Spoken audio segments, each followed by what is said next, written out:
Many of the places where we have worked, my wife and I, have not been cultural experts. They've been gospel experts. I remember sitting in classes with missions experts, hearing a statement, and it's this: it really helps to know the culture. That is so true. But I remember, and I've seen so many times, people will take that truth and they extrapolate it higher and they say, unless you understand the culture almost perfectly, you will not be effective. And I want to say this: it is simply not true. And people have asked me, well, how can you say that? Well, how did Albania start? How did Macedonia start? What was the foundations of some of the largest ministries in Europe? You know what it was? It was stinters. Stint stands for Short-Term International.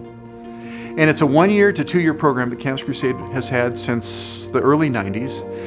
And the first ever international spring break project from Miami, Ohio. In March of 1992, we got our first stint team into Albania.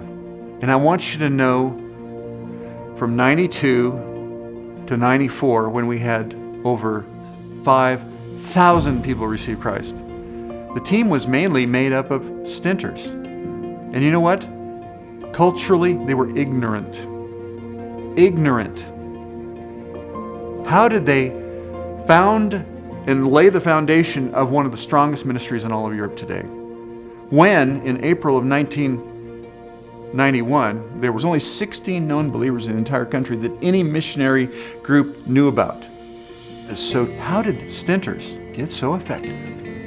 They did it because they knew the gospel. And I will say this to my colleagues and friends: it's more important for us to know biblical culture and Romans 1:16. Will we believe Romans 1:16? Paul says there, I'm not ashamed of the gospel, for it is the power of God unto salvation.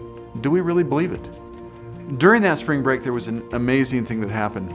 I brought all the team to the English faculty because I thought, that's where you're going to find the people who are going to be able to speak English. And as we walked into the grounds, there was a few people hanging out the window. It was December, it was cold. It didn't matter if they hung out the window or not because most of the windows were broken out, in just the collapse of communism.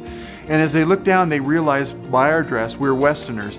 And all of a sudden, hundreds of students come out of this building and just surround us.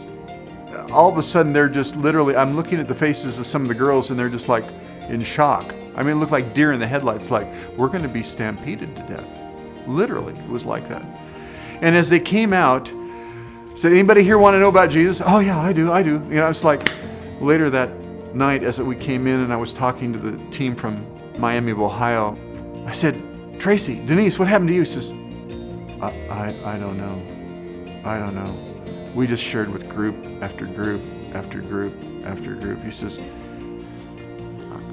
I think probably 80% of them pray to receive Christ. He said, but I don't know.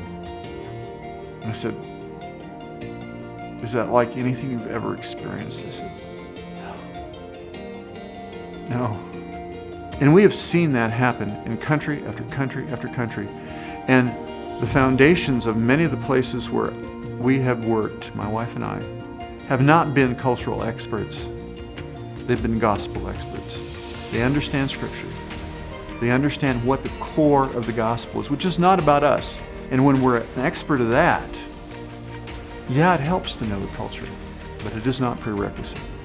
I feel that's one of my most important life lessons. I have seen people who are cultural ignoramuses. They're ignorant. Well, let me tell you about Jesus. Really? Okay. God has ways to do things. He can lead you, He can guide you, He can equip you, He can empower you to be used by Him for people who are ready to be used. And sometimes you can't even design it. You can't even plan it. You can't even pray for it.